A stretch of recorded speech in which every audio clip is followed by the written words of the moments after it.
Ya, dilaporkan saja. Setelah ijazah, nanti dilaporkan, nanti skripsinya dilaporkan. Setelah itu kakaknya dilaporkan. Setelah itu KTP-nya dilaporkan. Setelah itu SIM-nya dilaporkan. Terus nanti sertifikat tanah rumah dilaporkan. Tak layan. Hidup Pak Jokowi. Assalamualaikum warahmatullahi wabarakatuh. Kembali lagi bersama saya di channel YouTube Perisai Politik. Sahabat-sahabat sekalian, terkait polemik ijazah Bapak Joko Widodo, apakah Roy Suryo CS dan gerombolannya bisa dipidana atau bisa dipenjarakan? Kali ini kita akan menyimak bagaimana respon dari Irjen Polisi Arianto Sutadi dan juga Aristo, salah satu ahli hukum pidana yang kemudian membahas secara detail terkait tentang bagaimana nasib Roy Suryo dan gerombolannya ke depan ketika Bapak Joko Widodo betul-betul meneruskan laporannya terhadap pihak kepolisian. Nah, sebelum kita lanjut ke videonya, saya mengajak sahabat-sahabat untuk menekan tombol like, subscribe, dan share. Dan tak perlu berlama-lama, kita simak videonya berikut ini. Itu suatu sindiran ya, Pak Jokowi itu suatu sindiran bahwa yang dihadapi itu adalah orang-orang yang nggak dalam tanda petik nggak waras lah menurut saya. Nggak waras ya guys ya. Karena apa? Dia tadinya mengatakan ijazah palsu gitu, nggak bisa membuktikan. Ya sekarang skripsinya gini, dengan asumsi bahwa kalau skripsinya nggak benar maka ijazahnya nggak benar. Padahal ada juga banyak, nggak banyak ya, ada juga orang yang nggak skripsinya nggak selesai, nggak lulus, tapi kemudian dianggap lulus tapi dapat ijazah. Seorang yang nggak pernah ujian skripsi ya, tapi dia oleh dosennya dianggap benar gitu ya, terus dapat ijazah, apakah itu ijazahnya palsu? Jadi dia mau menggiring ya kepada tesisnya apa skripsinya itu nggak benar, berarti yang sana nggak benar. Sama juga nih Pak Jokowi kan dulu Pak bohong, berarti dia suka bohong gitu. Itu kayak gitu yang diajak, yang digiring oleh mereka itu. Saya betulnya kasihan ya mereka itu. Katanya ahli, tapi dalam penelitian itu tadi kan saya ini menjamin penelitian itu benar. Tetapi begitu dikejar sampelnya yang Anda pakai apa? Disiplin sampelnya apa? Nggak mau dia. Padahal kalau yang namanya penelitian itu ya, forensik itu, sampelnya harus betul-betul memang valid gitu. Baik. Gitu. Memang sangat memprihatinkan apa yang kemudian dipertontonkan oleh Roy Suryo dan gerombolannya, yang kemudian karena tidak bisa membuktikan bahwa ijazah Pak Jokowi adalah ijazah palsu, sehingga mereka mengalihkan isu untuk kemudian mengatakan bahwa skripsi Pak Jokowi adalah palsu. Dan ini sangat keterlaluan, dan ini membuktikan bahwa mereka memang ini adalah ahli ataupun pakar abal-abal yang sengaja ingin membuat gaduh di Republik Indonesia ini. Takutnya nanti ada lagi yang lain, Pak Arianto. Ini apa yang harus dilakukan Skakmat untuk bisa menyelesaikan kasus ini? Saya sebagai penyidik ya dan mantan penyidik, ini enggak masalah itu. Mereka mau ajukan apa-apa silahkan. Monggo sak terima nanti. Tuduhan apapun, misalkan ini mereka tuh kemarin sekongkol, itu contoh-contoh itu adalah orang yang temennya itu ya, itu palsu juga. Gitu. Oke, ajukan aja. Kewajiban penyidik cuma nampung bukti ya, kita masukkan dalam BAP. Nanti di hakim akan ditanya, ini ada kesesuaian nggak dengan saksian yang lain, seperti tadi katakan Pak Saripto tadi, katanya gitu. Ini apakah sesuai dengan yang ini? Nggak cukup bukti ini toh. Nah ini semua yang diajukan kemarin itu ya, ada 18 kalau nggak salah. Nggak ada kesesuaian dengan yang lain. Contohnya itu tadi cuman skripsi nggak ada ininya, tapi siapa yang merubah nggak tahu gitu. Dibilang bahwa itu mungkin jatuh, nggak mau percaya. Pembanding cuma 3, dibilang wah itu kan teman-temannya yang ditunjuk itu semua palsu, dibandingkan dengan palsu ya identik. Itu kan konyol. Itu justru argumentasi yang kayak gitu itu kan namanya konyol. Itu pembohongan itu. Itu masuk juga di dalam kebohongan. Oleh hakim nanti dinilai kan gitu. Jadi bagi kami ya gitu, mau ngajukan apapun silahkan, nggak apa-apa, kita tampung nanti. Sekarang mumpung masih di dalam penyidikan di Metro, sampaikan ke Metro sana, nanti kalau dipanggil ya ngomong. Jangan kemarin dipanggil, saya nggak dipanggil namanya, yang ngapain saya ngomong. Itulah ketololan mereka itu menurut saya. Karena kalau yang namanya dipanggil ya, seorang pelapor itu ya, dipanggil untuk klarifikasi, harus datang. Ini loh, menguatkan bukti-bukti itu. Tapi mereka kan dengan bangganya, wah saya cuma dituduh ini, tanggal 26 nggak ngerti. Nggak mau menunjukkan bukti-bukti yang lain yang menguatkan kebenaran dia gitu. Kira-kira jadi ini simpel. Metro sekarang pasti lagi nyari-nyari ya jejak-jejak yang lainnya itu. Kalau untuk pembuktian bahwa itu asli apa enggak, saya kira sudah cukup itu. Tapi melangkahnya berikutnya adalah kepada itu tadi pasal-pasal entah pencemaran, provokasi, fitnah ataupun apa itu ya. Itu pasti nanti akan dicari seiring dengan penyidikan. Penyidikan itu nanti akan memunculkan kasus-kasus yang tidak dimasukkan di dalam laporan yang oleh itu saja, bisa jadi memprovokasi, termasuk kemarin mengancam orang, kata ini perlu dihukum mati. Itu kalau yang bersangkutan itu bikin laporan, tambah lagi itu tersangkanya. Waduh. Jadi memang mereka ini sengaja selalu mangkir, lalu kemudian dengan alasan mengatakan bahwa saya ini tidak dipanggil, dan jelas bahwa apa yang kemudian disampaikan oleh Irjen Pol Arianto Sutadi bahwa ketika misalnya ini terus bergulir, maka tidak hanya Roy Suryo, kan yang terlapor ini Roy Suryo, Aris Monsianipa, Rizal Fadila, Kurnia, Dr. Tifa, ini kan yang terlapor. Kalau Egy Sujana mungkin juga masuk. Tapi berdasarkan apa yang kemudian disampaikan oleh Prof. Irjen Pol Arianto Sutadi ini bahwa kemungkinan besarnya tersangkanya akan bertambah. Waduh. Arianto, gitu. soal kasus pencemaran nama baik di Polda Metro Jaya, ini kesimpulannya apa? Apakah pihak-pihak tersebut nih bisa dijerat pidana?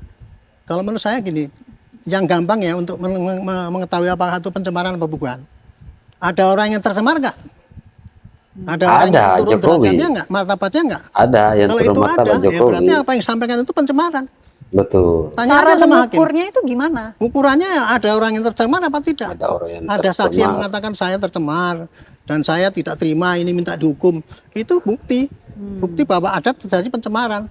Terserah nanti hakim itu mau menerima itu sebagai pencemaran apa tidak, itu silahkan saja. Sekarang penyidik tinggal nyari-nyari unsur-unsur ya. Unsur-unsur pencemaran itu adalah kalau itu ya mencemarkan, kemudian ada orang yang tercemar, ada orang kehormatan merasa diinjak-injak dan dia mengadu, itu namanya terjadi pencemaran. Gitu. Contohnya ya gitu. Kalau provokasi, ada orang yang ngocok-ocoki orang gini-gini, ternyata memang ada orang yang berbuat seperti yang diprovokasi itu. Ada, gitu aja kok. Ini masalah ini sebenarnya tidak sulit pembuktiannya. Yang sulit kan kelihatannya kan karena mereka tuh pakai macam-macam ngomong gini, pakai berdalih gitu. Itu sebenarnya bagi saya nggak masalah berdalih, mau silahkan bersilat lidah di sini ya. Silakan bersilat lidah ya guys ya. Daripada bukti-bukti yang Oke. bisa bawa ke pengadilan. Oke. Waduh, ini cukup pedas juga apa yang kemudian disampaikan oleh Irjen Pol Arianto Sutadi bahwa pencemaran yang mereka lakukan dan hal yang kemudian bisa membuktikan bahwa mereka melakukan pencemaran itu ketika ada orang yang merasa tercemar nama baiknya, ada orang yang kemudian merasa dijatuhkan harkat martabatnya, dijatuhkan karakternya, dan ini memang perilaku yang sering dilakukan oleh Roy Suryo dan gerombolannya. Bang Aristo, kalau dari Ya. sisi hukum gimana nih? Skripsinya juga dipermasalahkan. Itu strategi ya menurut saya ya. Jadi yang dipermasalahkan kan ijazahnya. Ijazah ini kan sebenarnya kulminasi atau titik puncak dari proses akademis seseorang. Nah, dalam hal ini dimensi penting dari proses akademis seseorang itu kan skripsi. Ya. Jadi skripsi ini menjadi pintu masuk ya untuk membuktikan bahwa ijazahnya ini itu diperoleh dengan cara tidak benar. Jadi kalau yang pertama mengatakan palsu itu mungkin sudah agak sulit karena otoritas dalam hal ini UGM misalnya ya, dan juga Bareskrim mengatakan itu identik dengan ijazah-ijazah yang dikeluarkan pada tahun itu. Nah, skripsi ini digunakan sebagai pintu masuk untuk menggugat. Oke lah, kalau misalnya itu ijazahnya UGM bilang betul, tetapi prosesnya itu tidak betul. Artinya tetap saja ada unsur kepalsuan di dalamnya. Itu yang coba dirangkai. Apakah secara hukum bisa dilihat ini seperti terkesan mengada-ngada? Enggak juga ya. Kalau mengada-ngada begini, maksudnya enggak juga dalam kerangka gini. Ini kan ada seseorang yang sedang dilaporkan, yang sedang menghadapi ancaman pidana. Dia dituduh mencemarkan nama baik seseorang, dituduh juga fitnah, dituduh juga kabar bohong yang membuat kegaduhan. Artinya dia ingin harus fight back kan, untuk membela diri kepada nasibnya. Tadi saya sudah katakan bahwa di dalam KUHP itu instrumen untuk fight back ya. Ketika dia diselidiki, dia disidik secara pidana itu diberikan. Nah, soal skripsi ini ya adalah salah satu instrumen yang digunakan untuk fight back. Argumentasi untuk fight back enggak. Kalaupun UGM mengatakan itu asli, otoritas mengatakan itu asli, tetapi saya menggugat ya, cara mendapatkan ijazahnya itu dengan cara yang tidak betul. Apa itu cara yang tidak betul? Skripsi. Apakah itu betul atau tidak? Maksudnya argumentasinya itu punya bobot apa tidak? Saya tidak tahu. Karena sejauh ini yang saya baca di media, itu kan persoalan ada tanda tangan kan. Tanda tangan pembimbingnya tidak ada.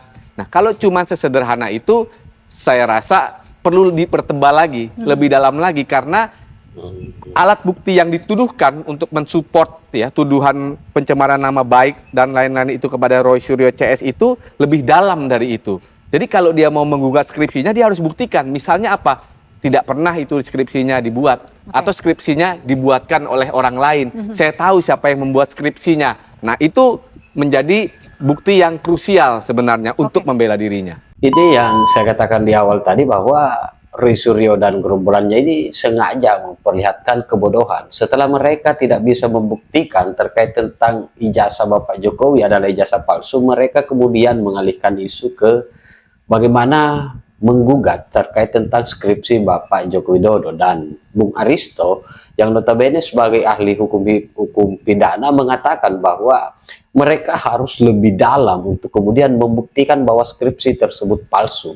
Ketika misalnya mereka mengatakan bahwa ada orang yang membuatkan skripsi Pak Jokowi, maka mereka harus menghadirkan orang itu sebagai saksi bahwa orang ini loh yang kemudian membuatkan ataupun menyusun skripsi yang kemudian dimiliki oleh Bapak Joko Widodo. Langkah yang benar atau cara yang benar untuk kemudian ini kan membawa skripsi ya, ini yang harus ini kan pernyataan yang kemudian disampaikan oleh ahli hukum. Kalau yang benar dalam kerangka hukum ya, artinya tidak ke publik. Kalau yang benar ya tadi, misalnya dia tahu ada skripsinya ini dibikinin orang misalnya.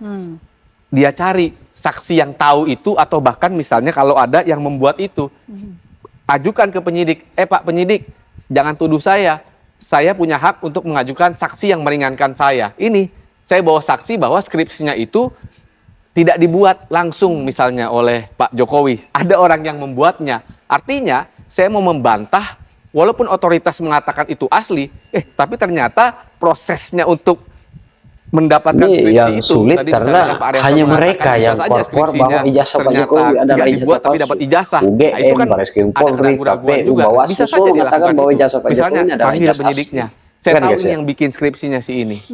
Perlu lagi nggak sih untuk pihak tersebut untuk membuat laporan baru, dan berarti prosesnya sama seperti ijazah dari awal lagi dong? Oh, maksudnya mau melaporkan lagi. Kalau mau melaporkan lagi. Ya itu kan sudah ditutup, artinya dia harus buka lagi surat laporan, dia harus datang lapor lagi. Tapi paralel dengan sekarang Roy Suryo CS itu, ya kalau memang dia punya bukti soal skripsi itu, ya dia harus ajukan bukti itu. Dan undang-undang mengakomodasi itu, dan saya harap juga kalau itu terjadi, ya penyidik harus memeriksa karena wajib. Di dalam perkara ini gampang ya indikatornya ya. Pencemaran nama baik, fitnah, itu sebenarnya dua hal yang berbeda. Tapi di dalam hal ini, dua-duanya itu terfulfill. Kenapa? Karena yang dituduhkan itu kepada Pak Jokowi adalah tindak pidana. Yang dituduhkan kan memalsukan ijazah. Aslinya nggak punya ijazah, tapi dia punya ijazah, itu tindak pidana. Artinya itu sudah persyaratan absolut untuk orang merasa tercemar dan untuk orang merasa difitnah, itu sudah terlengkapi. Itu yang pertama. Yang kedua, kalau balik lagi ke pertanyaan kita malam ini, bisa nggak dijerat pidana? Sadly, ya bisa. Kenapa? Karena pertama kita lihat dulu sistem pembuktian kita. Sistem pembuktian kita itu minimal untuk mentersangkakan orang dan memidanakan orang itu jumlah alat buktinya dua. Nah, berdasarkan yang sudah kita ketahui, alat buktinya ini sudah lebih dari dua dan bahkan banyak, saya yakin. Ya, karena ada tadi ya foto, lab for, keterangan dari UGM itu sudah lebih dari dua. Ya bisa kalau pertanyaannya bisa atau tidak. Tetapi apakah pihak Roy Suryo CS bisa melawan ini? Apakah dia mempunyai bukti pamungkas gitu ya? Yang tadi kita bicarakan, kan dia sedang distancing, memberikan jarak, mau mengatakan, itu kebenaran yang dibuat-buat oleh alat negara. Saya punya kebenaran aslinya. Nah, klaim ini didukung nggak dengan bukti? Apa misalnya tadi, salah satunya tadi Mbak Vena mengatakan skripsi misalnya. Kalau skripsinya itu ternyata dia tidak buat sendiri, dibuatin orang, ini juga salah satu bukti krusial. Bisa, tapi ada tidak yang bukti saksi ya, atau dokumen untuk mengatakan itu? Kalau sejauh ini melihatnya bukti pamungkas itu sulit nggak sih didapatkan? ya sulit. Waduh, Kalau sekarang sulit kalau ya. posisinya sudah begini, itu sudah agak sulit ya. Yang saya bayangkan tadi ya, tadi pintu masuknya tadi mungkin skripsi, makanya dia sedang menggoreng itu soal skripsi. Karena begini, mau mengatakan kalau UGM udah bilang benar lulus, kemudian Lab 4 Bareskrim, dan Bareskrim ini kan polisi, lebih tinggi derajatnya dari Polda Metro. Ya dia pasti akan referensinya ke sana. Iya, iya. Kemudian ada saksi-saksi lain. Nah, ini kan udah terpojok. Nah, bukti krusial apa? Misalnya bukti krusialnya yang pertama mau menunjukkan UGM ini kong kali kong juga ternyata. UGM ini ikut serta dalam fabricated design ini, bahwa sebenarnya Pak Jokowi itu nggak lulus tapi oleh UGM dibilang lulus. Nah, bukti apa yang bisa mengatakan itu? Wah, itu banyak. Misalnya saksi, ada nggak saksi yang bisa mengatakan itu? Iya. Atau bisa nggak membantah foto-foto misalnya ikut KKN? Ada nggak saksi yang bilang, oh ternyata nggak ikut KKN, Itu itu editan. ditempel fotonya editan. Nah, itu seperti itu. Yang kedua, skripsi tadi yang saya katakan. Oke. Dijokiin apa enggak nih skripsinya? Gitu kira-kira. Ya. Vena. Oke. Apa yang kemudian disampaikan oleh Irjen Pol Arianto Sutadi yang juga notabene sebagai penasihat Polri, serta Bung Aristo yang notabene sebagai ahli hukum pidana, ini sudah sangat jelas memberikan ruang bagi Roy Suryo dan gerombolannya untuk kemudian masuk penjara. Nah, saya kira demikian konten kali ini. Bagaimana respon sahabat-sahabat sekalian? Tinggalkan di kolom komentar. Terima kasih. Wallahul muwaffiq ila aqwamit thoriq. Wassalamualaikum warahmatullahi wabarakatuh. Salam waras, salam akal sehat, NKRI harga mati.